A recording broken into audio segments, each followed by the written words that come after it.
सलाम मसनून, आदाब। महफिल उर्दू के यूट्यूब चैनल पर हम आपका इस्तकबाल करते हैं और आपको खुश आमदीद कहते हैं।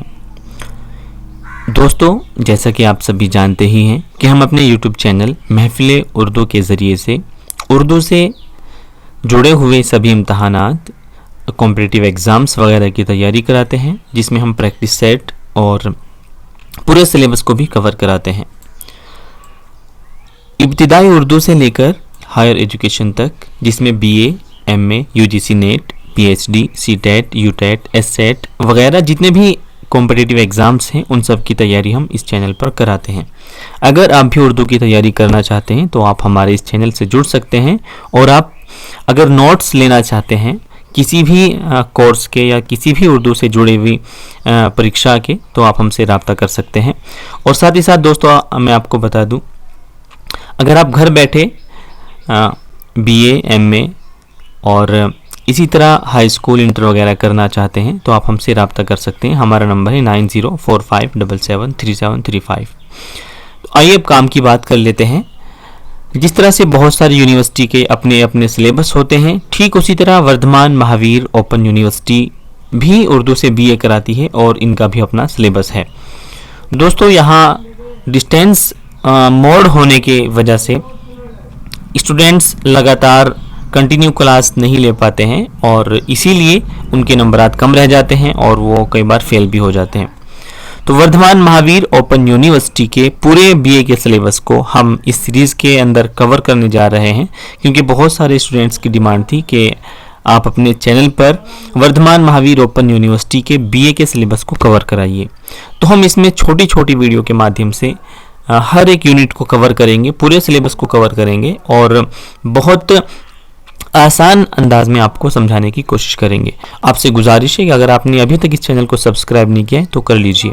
आइए सबसे पहले हम बात करते हैं वर्धमान महावीर ओपन यूनिवर्सिटी राजस्थान कोटा के ज़रिए से कराए जाने वाले बीए उर्दू के सिलेबस के बारे में। इसमें कितनी बुक्स हैं और क्या क्या इसमें पढ़ाया जाता है, आइए देख लेते हैं। दोस्तों, जिस तरह आप जानते ही हैं कि आपका जो ग्रेजुएशन होता है वो 3 साल का होता है, और वर्धमान महावीर ओपन यूनिवर्सिटी का भी जो ग्रेजुएशन है वो भी 3 साल का ही है। लेकिन यहाँ पर आपको एक चीज़ और मिल जाती है। अगर आपने अपना ग्रेजुएशन कंप्लीट कर लिया है और आप 1 साल में ही किसी भी सब्जेक्ट से बीए करना चाहते हैं, चाहे वो उर्दू हो, इंग्लिश हो, हिंदी हो, संस्कृत हो, तो आप एडिशनल कोर्स में यहाँ से बीए कर सकते हैं और 1 साल में ही आपका बीए कंप्लीट हो जाएगा। तो आप हमसे कांटेक्ट कर सकते हैं, हम आपका कोर्स कंप्लीट करवा देंगे।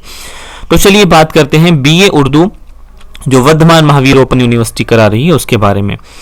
दोस्तों, 3 साल के यहाँ पर आपको 6 पेपर देने होते हैं और आपके सिलेबस में 6 ही किताबें होती हैं।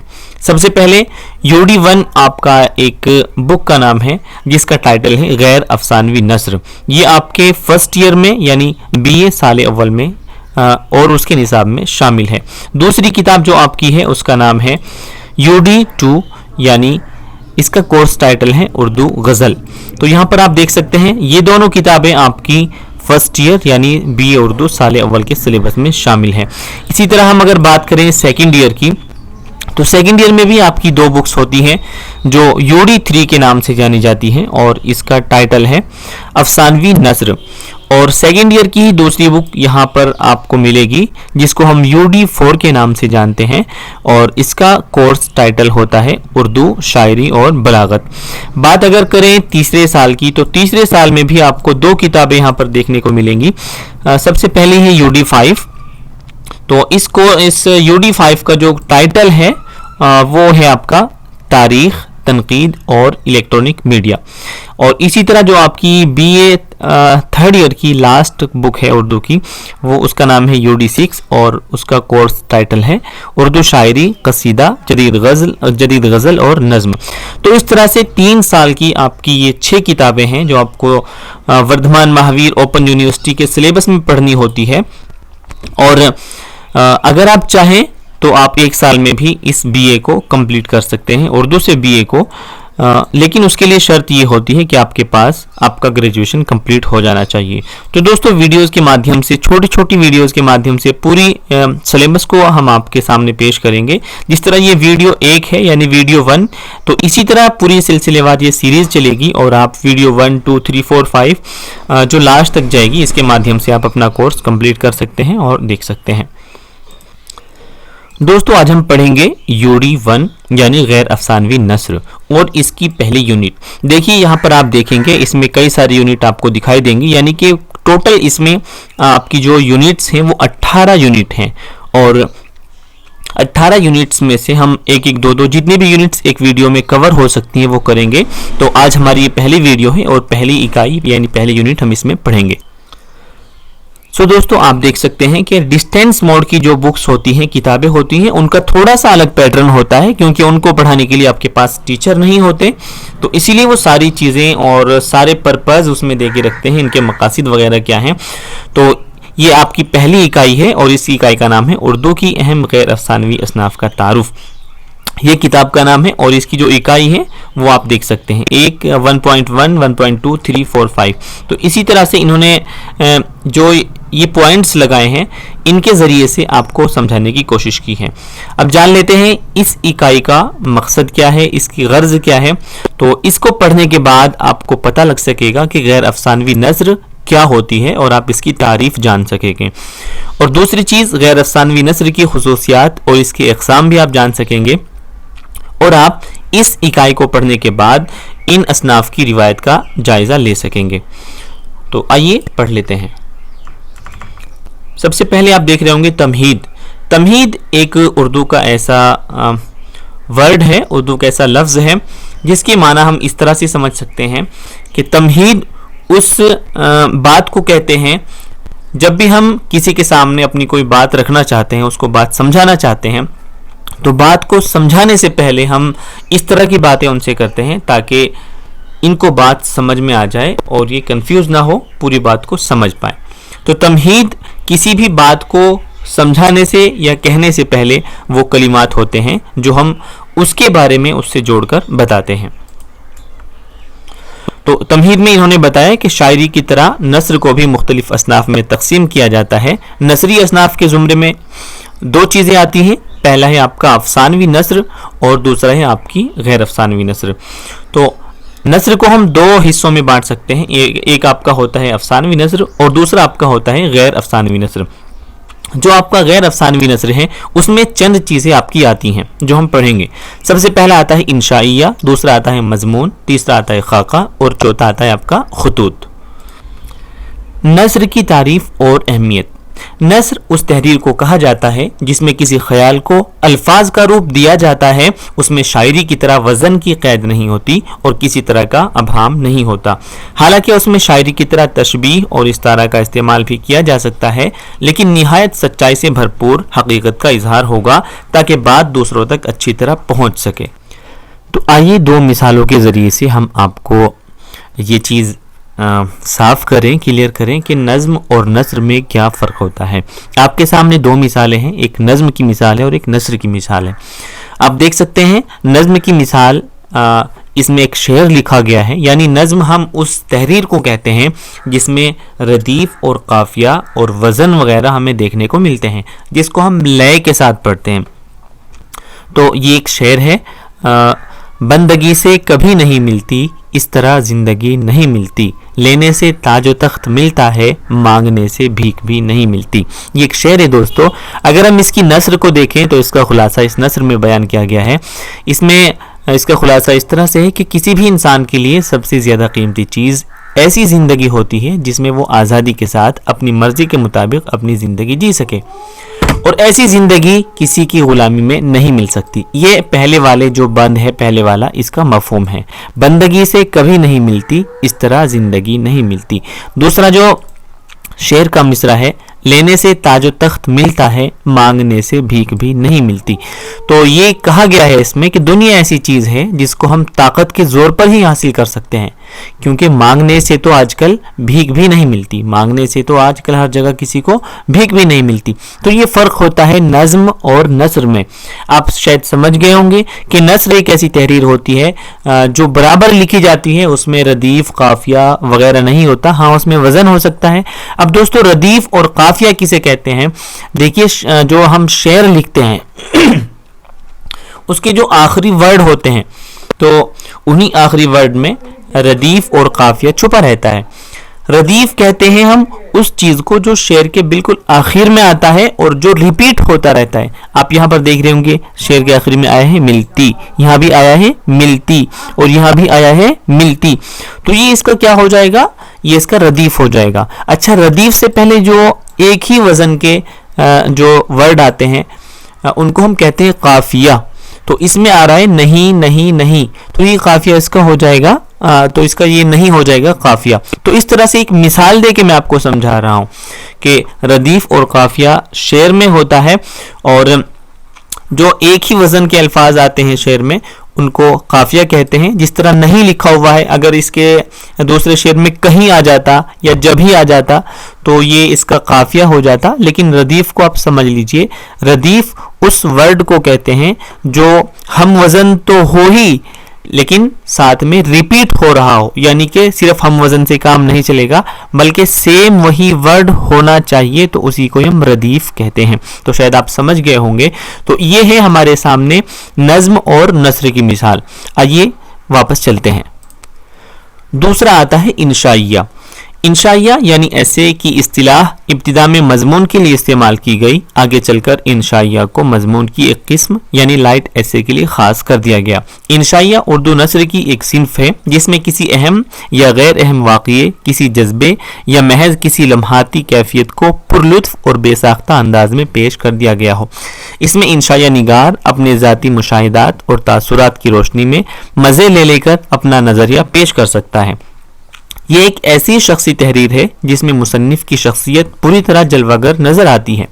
इंशाइया निगार का बेतकल्लुफ उसलूब बयान, आज़ादाना ख्याल, आराई, शगुफ्ता बयानी, नुदरत, ताजगी, अल्फाज व मानी की हम आहंगी और कहीं कहीं तंज़ो मज़ाह की चाशनी इबारत को दिलकश बना देती है। वो अपने पुरतखय्युल की परवाज से मामूली बातों में दिलकश पहलू तलाश कर लेता है। गोया इंशाइया में हुस्न ख्याल भी होता है, हुस्न बयान भी, हुस्न अल्फाज भी और हुस्न माना भी। अब मैं इसका निचोड़ आपको बता रहा हूँ। अगर आपसे पूछा जाए कि इंशाइया क्या है तो आप बता सकते हैं कि इंशाइया एक ऐसी तहरीर होती है जिसमें इंशाइया निगार यानी इंशाइया लिखने वाला किसी भी ख्याल को, किसी भी बात को इस अंदाज में पेश कर सकता है कि सुनने वाले को मज़ा आ जाए और सुनने वाले का दिल खुश हो जाए, उसको एक मसरत हासिल हो, उसको एक खुशी हासिल हो। अब इंशाइया की पहचान क्या है दोस्तों? तो इंशाइया की पहचान ये होती है कि इंशाइया के अंदर दास्तान और कहानी की तरह इब्तिदा और इंतहा नहीं होती, बल्कि इंशाइया को हम किसी भी बात से शुरू कर सकते हैं। इंशाइया को हम किसी कहानी के बीच से शुरू कर सकते हैं या किसी भी चीज़ पर मतलब जान लीजिए आप कागज़ पर, कलम पर, दवात पर, पेड़ पर, पत्तों पर, किसी भी चीज़ पर इंशाइया लिखा जा सकता है। इंशाइया की खूबी यह है कि उसमें बहुत ज़्यादा भारीपन नहीं होता और उसके अंदर ऐसी तहरीर लिखी जाती है जो इंसान के जहन को मसरत यानी खुशी पहुँचाए। अब वो हकीकी भी हो सकती हैं और गैर हकीकी भी हो सकती हैं। तो इसी तरह गैर अफसानवी नस्र का एक हिस्सा, एक पार्ट होता है मजमून। मजमून दरअसल ऐसे को कहा जाता है और किसी मौजू पर तरतीब और तसलसल के साथ इजहार ख्याल को मजमून कहते हैं। अंग्रेज़ी में इस सिन्फ को ऐसे कहते हैं। मजमून के 3 हिस्से होते हैं। सबसे पहले तमहीद, इसमें मौजू का तारुफ करवाया जाता है कि इसमें हम क्या लिखने वाले हैं। उसके बाद आता है नफ्स मजमून और तीसरा नंबर आता है ख़ात्मा।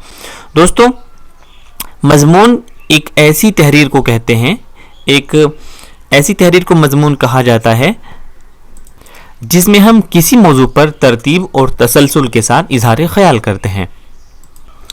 गैर अफसानवी नसर की तीसरी जो इन्होंने पार्ट बताया था, तीसरा हिस्सा बताया था, वो था खाका।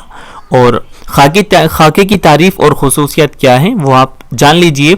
خاکہ نگاری نثر کی ایک ایسی صنف ہے جس میں کسی شخص کی ذاتی خوبیوں اور خامیوں اور اس کے کارناموں کا ذکر مختصراً اس طرح کیا جاتا ہے کہ اس کی شخصیت اور سیرت کی ایک تصویر نظر کے سامنے آ جاتی ہے اور مختصراً اس کی زندگی کے بعض اہم واقعات اور حالات کا پتہ چل جاتا ہے۔ تو دوستو، خاکہ ایک ایسی تحریر ہوتی ہے کہ جس میں ہم کسی انسان کی تصویر کو اس طرح سے پیش کرتے ہیں کہ اس کے جو نمایاں کام ہیں، اس کے جو خد و خال ہیں، اس کی جو خوبیاں ہیں اور کمیاں ہیں، وہ ساری کی ساری بہت چھوٹی سی تحریر میں پیش کر دی جاتی ہے۔ یاد رہے کہ اگر ہم کسی کی زندگی پوری طرح سے لکھیں گے تو اس کو ہم خاکہ نہیں کہیں گے، بلکہ اس کو سوانح نگاری بولتے ہیں۔ خاکہ ایک بہت چھوٹی سی تحریر ہوتی ہے جس میں بس کسی انسان کے اچھائیوں اور برائیوں اور اس کے حالات و واقعات پر بہت مختصر سی نظر ڈالی جاتی ہے۔ غیر افسانوی نثر کی ایک صنف ہے خطوط۔ خط کو آپ جانتے ہی ہوں گے، بہت سارے لوگ اپنے دوستوں کو خط لکھتے ہیں۔ آج کل موبائل کا زمانہ ہے، لیکن پہلے ایک دوسرے سے کانٹیکٹ کرنے کے لیے موبائل آنے سے پہلے خط ہی لکھے جاتے تھے۔ تو اردو میں خطوط یعنی خطوط نگاری کا بھی ایک الگ ہی چیپٹر ہے اور اس سے بھی بہت سارے سوالات آتے ہیں۔ تو خط ایک ایسے لیٹر کو کہتے ہیں جو کوئی بھی انسان دوسرے انسان کو کوئی جانکاری دینے کے لیے یا اس کے حالات جاننے کے لیے یا اس کو اپنے حالات بتانے کے لیے لکھتا ہے۔ تو خط اپنے خیالات، حالات اور واقعات کو دور رہنے والوں تک پہنچانے کا ایک تحریری ذریعہ ہے، اور خط کی کئی ساری قسمیں ہیں۔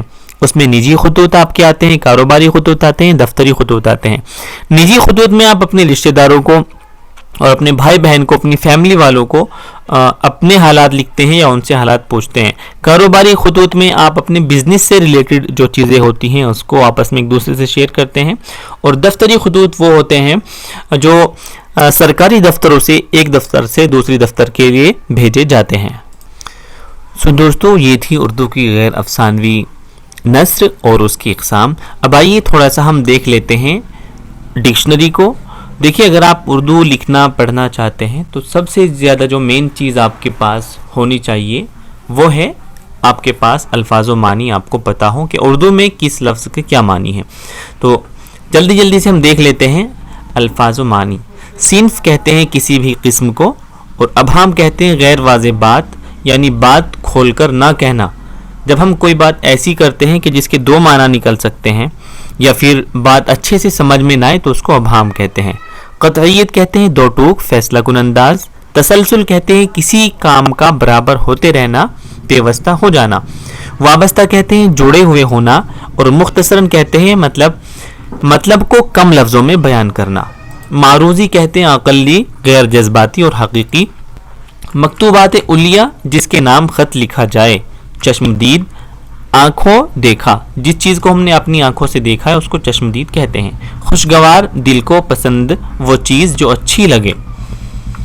فوقیت، ترجیح، بہتری۔ جامعیت، جامع ہونا، سب طرح کی خوبیاں ہونا۔ تخیل، خیال کرنا، سوچنا۔ خاتمہ، ختم کرنا۔ نیچرل، فطری، قدرتی۔ مرقع کشی، تصویر کشی۔ مکتوب نگار، خط لکھنے والے کو کہتے ہیں۔ بے ساختگی، بے تکلف، بے دھڑک۔ طویل، لمبا۔ اضافہ، کسی چیز پر کچھ بڑھانا یا ترقی کرنا، اس کو اضافہ بولتے ہیں۔ تو دوستو، یہ تھی ہماری آج کی ویڈیو۔ امید کرتے ہیں کہ آپ کو بہت کچھ سیکھنے کو اس سے ملا ہوگا اور آپ ہمارے ساتھ آگے بھی بنے رہیں گے۔ ابھی تک آپ نے اگر ہمارے اس چینل کو سبسکرائب نہیں کیا ہے تو پلیز کر لیجئے، کیونکہ بہت ساری کام کی چیزیں آپ کو یہاں سے ملتی رہیں گی۔ ویڈیو دیکھنے کے لیے شکریہ۔ جلد ہی ہم اس کی اگلی ویڈیوز اپلوڈ کریں گے، آپ ہمارے چینل سے جڑے رہ سکتے ہیں۔